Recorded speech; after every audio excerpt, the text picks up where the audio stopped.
এই যে রিকশাওয়ালা ভাই, দ্রব্যমূল্যের দাম যে হারে বৃদ্ধি পাচ্ছে, আপনি কি ঠিকঠাক ভাবে 3 বেলা খেতে পারছেন? খাইতে পারি না মানে? রিক্সা চালায় আইফোন কিনা লাইছি, ডেইলি আমার ইনকাম 1500 থেকে 2000 টাকা। আমি তো গরু আর মুরগি ছাড়া ভাতই খাই না। আর জিনিসপত্রের দাম বাড়লে কি ইনকামও তো বাড়ছে। কিভাবে? কিভাবে আবার কি, আগে রাস্তার এই মাথার থেকে ওই মাথায় গেলে 20 টাকা লইতাম, এখন লই 40 টাকা। ইনকামও বাড়ছে, জিনিসপত্রের দামও বাড়ছে। আগে তো পান্তা ভাতও জুটতো না, এখন তো গরু ছাড়া ভাতই খাই না। ওই বেটা, তুই কি নেশা করছস? নেশা করে এসব কথা কইতাছস? আমি 20,000 টাকা চাকরি কইরা না পারি খাইতে, না পারি ঘর ভাড়া দিতে, জিনিসপত্রের খালি দাম আর দাম। হালার ঘরে হালা, তুমি চাকরি করতে যে কাম করো 7 ঘন্টা, তোমার কি বেতন দিব 2 লাখ? যোগ্যতা নাই, আবার দোষ দাও সরকারের। তার মানে কি আপনি বলতে চাচ্ছেন সবাই জব বাদ দিয়ে রিকশা চালাবে? অবশ্যই। আমি কি কইলাম? আমি তো গরু ছাড়া ভাতই খাই না। আমি সারাদিনে কাম করি 12 ঘন্টা। তা আমি গরু না খাইলে কি ওই গরু খাইবো? ওই বেটা, তুই তো অশিক্ষিত, তুই চাইলে রিক্সা চালাইতে পারবি। আমার ছোট ভাই অনার্স পাস কইরা রাস্তা রাস্তায় ঘুরে চাকরি পায় না, ওই চাইলে কি তোর মতো রিক্সা চালাইতে পারবো? হালার ঘরে হালা, মাস্টার্স সার্টিফিকেট বাসায় ঝুলাই থুই আইছি, পুরা সে বাসা বানাইছে। তুই এসেছিস বেটা অনার্স লয়ে। আর শিক্ষিত হইছি কি হইছে? রিক্সা চালাইলে কি খারাপ? আর শিক্ষিত হইছি দেখে কি আমি রিক্সা চালাইতে পারবো না? বাবু মাইনছে কি কইবো? ওই বেটা, তোরা কি মাইনছে বাদ দিয়া যায়? আর হালার ঘরে হালারা, তোরা 2 দিন পর পর নাটক করো, সার্টিফিকেট পুরো এলাস।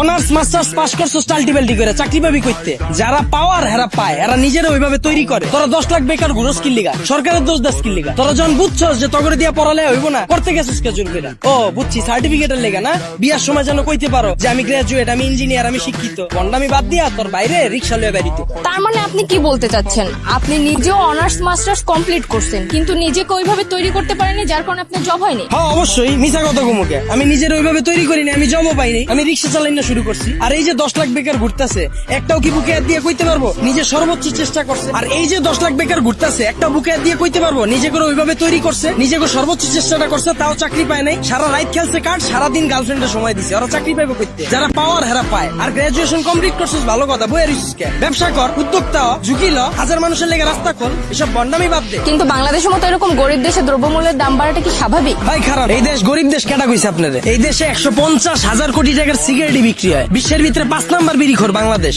এই দেশে মানুষ 20 কোটি, স্মার্টফোন চালায় 23 কোটি, বাইক চলে 30 লাখ, প্রাইভেট কার চলে 50 লাখ। এই দেশ আবার গরিব হয় কেমনে? ওই বেটা, যারা গরিব ওরা গরিবই আছে, আর যারা বড় লোক ওরা বড় লোকই হইতাছে। এমনি দেশ চললে সবাই তো না খেয়ে মরবো। হালার ঘরে হালা, 1974 সালের পর থেকে এখন পর্যন্ত কেউ না খায় মরছে? তুই তো নিজের বুকে হাত দিয়ে কইতে পারবি এখন পর্যন্ত কোনো একবেলা না খায় রইছস? হালার ঘরে হালা, 3 বেলা তো ভাত খাসি, লগে আবার বিকালের নাস্তাও মারা। আর যে কল জিনিসপত্রের খালি দাম বাড়তাছে, খামু কেমনে? জিনিসপত্রের দাম বাড়লে খাস কে, কিনস কে? বুঝে আমারে? তাহলে কি আপনি বলতে চাচ্ছেন সাধারণ মানুষ না খেয়ে থাকবে? এনে আপনি আবার সাধারণ মানুষ কই পেলেন? এনে তো সবাই অসাধারণ, আমরা সবাই বাংলাদেশি, আমরা সবাই এক। একটা জিনিসের যদি দাম বাড়ে, আমরা যদি এটা খাওয়া বা ব্যবহার করা বন্ধ করে দিই, দেখি ব্যবসায়ীরা কার কাছে বেচে। যখনই আমরা খবর পাই কালকা থেকে পেঁয়াজের কেজি 20 টাকা বেড়ে যাবো, ওই দিনে যাই আমরা দোকানে ভিড় করে লাই। তো দোকানদাররা তো আমরা বুঝেই দিতাছি, পেঁয়াজের কেজি 20 টাকা হোক আর 2 লাখ টাকা হোক, আমরা কিনা খামুই। যেটা মার্কেটে চাহিদা বেশি থাকবে, ওটার দাম তো বাড়বই। আমরা যদি সিদ্ধান্ত লই আমরা খামু না, ব্যবসায়ীরা বেচবো কার কাছে? আর পৃথিবীর যখন জন্ম হয়েছিল তখন কি এত খাওয়ান দাওয়া ছিল? তখন কি এত বার্গার ছিল, পিজা ছিল? তখন কি মুরগির কালাবুনা ছিল? কে মানুষ শাক পাতা খায় বাচ্চা রইছে না? আর সরকারের দোষ দিয়া লাভ কি? আমরা জনগণ নিজেরাই তো চুতিয়া। একটা জিনিসের দাম বাড়লে আমরা ফ্রিজ ভরা শুরু করে দিই, ফ্রিজ ভরা বন্ধ করলে এমনি সবকিছু ঠিক হয়ে যায়।